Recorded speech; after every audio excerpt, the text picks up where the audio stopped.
Capítulo 1 encerra-se contando a orientação que o evangelista deu ao cristão. Vá, você vê aquela porta lá no fundo, vê o brilho daquela luz, não o perca de vista, corre até lá, bate na porta estreita e alguém vai atender e te dizer o que deve fazer. Agora no capítulo 2, o cristão começa a correr em direção à indicação que ele tinha recebido. Mas a sua mulher e os filhos, ao verem ele fugir, seguiram atrás dele, suplicando que ele voltasse para casa. O cristão não deu ouvidos e continuou correndo com mais velocidade, e ele gritava em alta voz: vida, vida, vida eterna! E sem olhar para trás, ele continuou até no meio da planície. Acudiram também os seus vizinhos. Uns zombavam dele e outros ameaçavam-no, e outros ainda gritavam-lhe que voltasse, volte, volte, volte. Entre estes últimos havia dois que estavam resolvidos a ir agarrá-lo e trazê-lo à força para sua própria casa. Chamavam-se Obstinado e Flexível. Apesar da considerável distância que o fugitivo já se encontrava, os dois vizinhos começavam a se esforçando mais ainda até alcançá-lo. O que pretendes de mim? Perguntou o cristão. Queremos que você volte conosco. É impossível, respondeu. A cidade em que habitas, onde eu também nasci, é uma cidade da destruição. Se lá morrerdes, sereis enterrados num lugar mais fundo do que o sepulcro, onde arde fogo e enxofre. E ele ia, e os vizinhos seguiam ele na trajetória. E os cristãos diziam para eles: venha comigo, tende bom ânimo, venha comigo. E o obstinado respondeu para ele: o que você está dizendo? Havemos de deixar nossos amigos e o nosso conforto, a nossa comunidade? O cristão respondeu: certamente, amigo, porque tudo isso nada é em comparação com a mais diminuta parte do que eu procuro gozar. Se me acompanhardes, gozareis de tudo isso juntamente comigo, porque no lugar para onde me dirijo há muito e para todos. Vinde e tereis a prova. O obstinado responde para ele: mas que coisas são essas que você procura, em troca dos quais abandonaste tudo o que há nesse mundo? O cristão responde para ele: eu procuro uma herança incorruptível que não pode contaminar-se nem murchar, reservada com segurança no céu, para ser dada no devido tempo aos que buscam diligentemente. Assim declara o livro: lede e sereis e convencer-vos-á da verdade.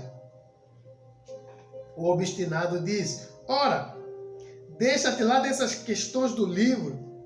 Queres voltar para tua casa ou não? O cristão diz: isso nunca, porque já pus a minha mão no arado.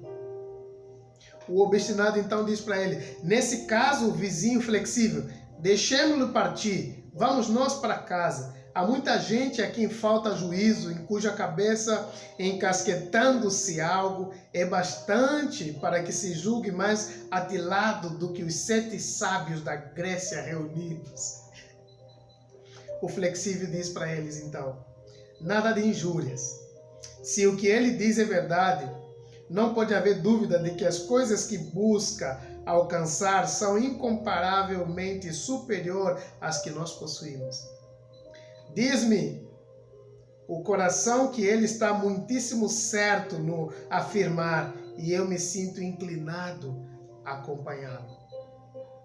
O obstinado então diz: você enlouqueceu também, ô flexível? Ora, toma meu conselho, vem para casa comigo. Sabes lá onde esse doido será capaz de te levar? Sai daí! E o cristão fala: deixa-o falar, amigo flexível. Acompanha-me e terás não só a prova do que já te disse, mas ainda muito mais. Se duvidas das minhas palavras, lê esse livro, daquele que é o seu autor. Aí o flexível diz ao seu amigo obstinado: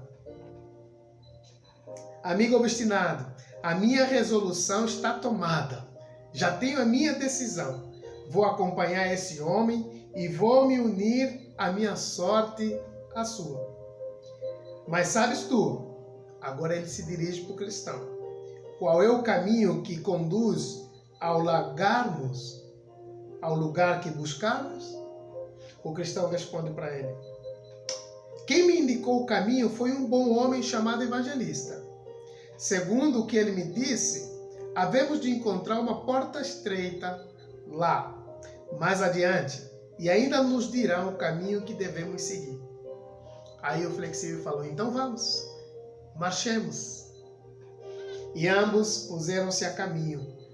O obstinado voltou sozinho para a cidade, censurando os erros e as fantasias dos dois amigos, dos dois vizinhos. E estes continuaram caminhando pela planície afora, conversavam nos seguintes termos. O cristão falou para ele: amigo flexível, estamos sós. Ainda não tive a oportunidade de me informar da sua saúde. Não imagina quanto da satisfação que me causa a tua companhia.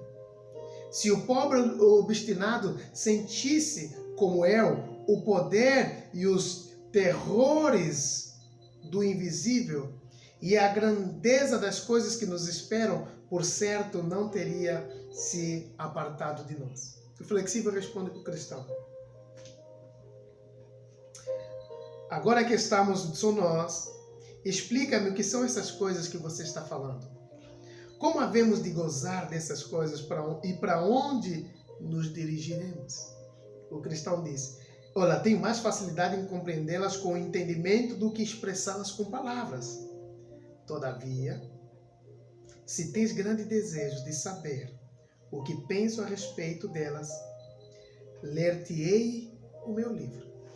O flexível disse: e tu tens certeza que as palavras desse livro são verdadeiras? O cristão responde: tenho sim, porque o seu autor é aquele que não pode mentir. O flexível então diz para ele: então, leia para mim. O cristão diz: entremos na posse do reino que não terá fim. Seremos dotados de vida eterna para podermos possuí-lo para sempre. Ser-nos-ão dadas coroas de glória, vestidos tão resplandecentes como o sol no firmamento. Não haverá ali pranto nem dor, porque o Senhor daquele reino limpará todas as nossas lágrimas. O flexível diz para o cristão: que quadro belo e magnífico! E a quem teremos por companheiros?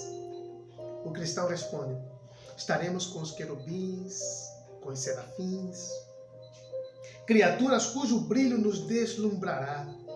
Também encontraremos milhares e milhares que para ali foram antes de nós, todos inocentes, amáveis e santos, que vivem na presença de Deus para sempre.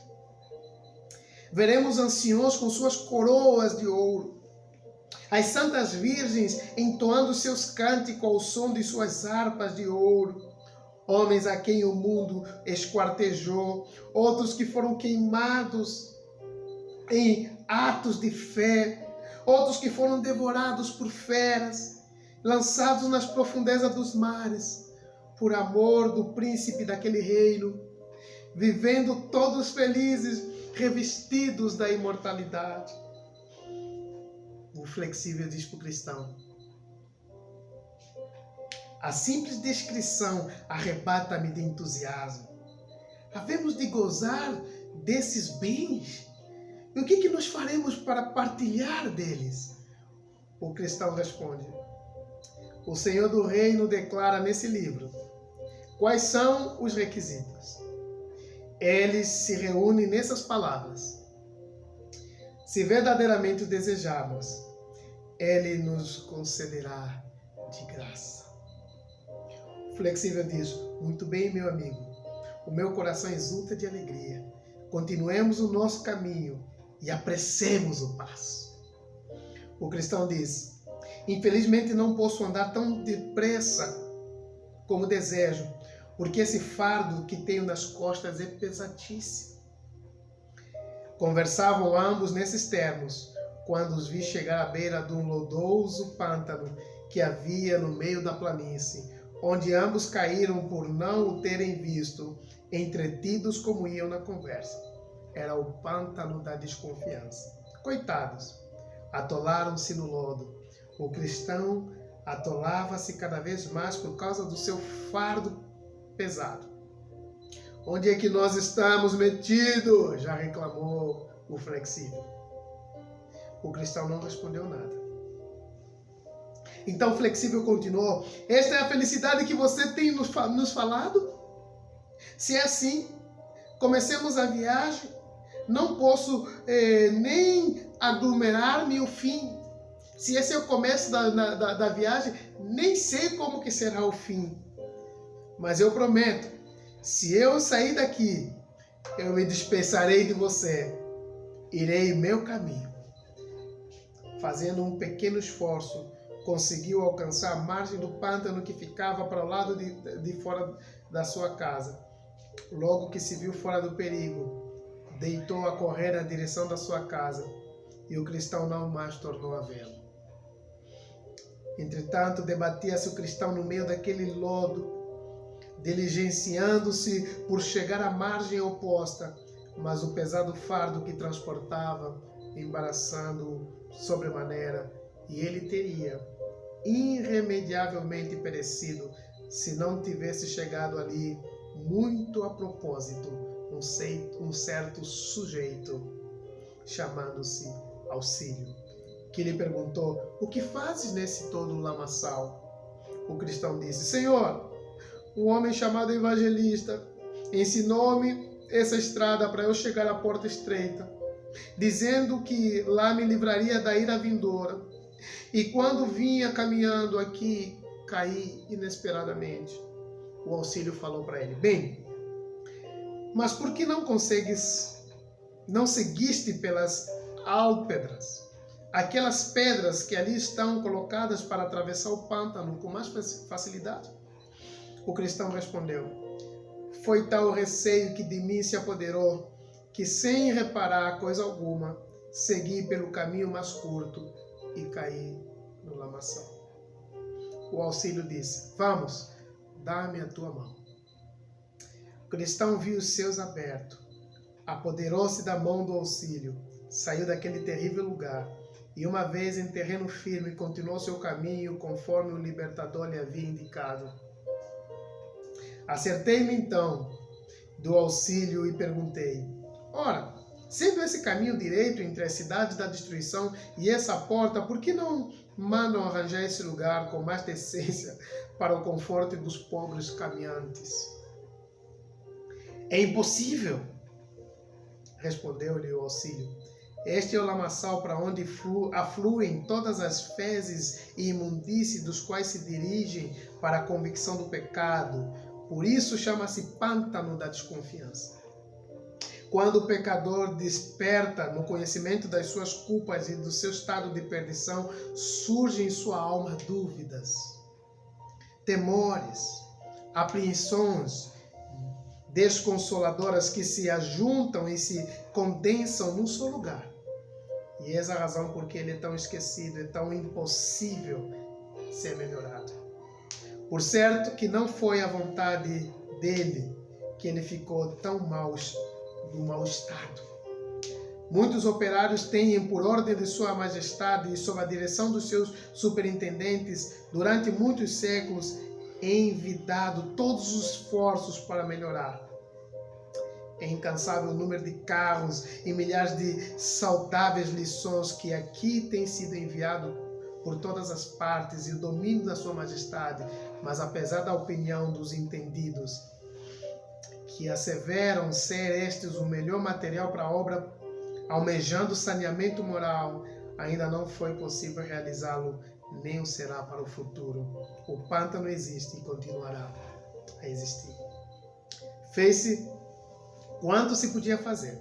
Por ordem do legislador, foram colocadas no meio do pântano umas pedras fortes e sólidas por onde se possam passar mais facilmente. Mas quando o lamaçal se agita, o que sempre acontece nas mudanças de tempo, exala o cheiro que sufoca os viajantes. E esses, não vendo as pedras cair no atoleiro, o que lhes vale é que, quando conseguem alcançar a porta, já encontram um terreno bom e firme. Depois vi que Flexível chegava à sua casa e que os seus vizinhos acudiam e se alegravam com a chegada dele. Uns chamavam-no sábio porque abandonavam essa minha conversa. Outros censuravam e outros diziam que ele estava iludido pelo cristão, chamando ele de covarde. O Flexível sentiu-se abatido e envergonhado, mas pouco depois achava-se senhor de si. E em todos os coros escarneciam de Cristo na sua ausência. Sendo assim, creio que não tornarei mais a falar de Flexível. Esse foi o nosso segundo capítulo. Algumas lições que podemos assimilar aqui. Primeiro, 2 homens vão seguindo o cristão. 2 homens vão com o propósito de convencê-lo a voltar, para que ele não fosse para esse caminho da porta estreita, do brilho, da luz brilhante. Mas um homem volta, o outro vai, é convencido, mas ele não tem consistência em meio às tempestades. Provérbios fala que o homem fraco é manifesto na hora das dificuldades. É lá onde a nossa força é colocada à prova. E não apenas isso. O cristão segue caminho. O cristão vai para frente. Ele está indo em direção a essa luz brilhante que está numa porta estreita. Mas lá, no caminho, na trajetória, existe o pântano da desconfiança, das dúvidas, dos desconfortos. E lá o cristão cai nesse pântano. Assim, na nossa vida cristã também, existem tantas dúvidas, tantas perguntas não respondidas, tantos questionamentos, tantos porquê. Mantém sua caminhada. Vai em direção à luz brilhante na porta estreita. Deus te abençoe.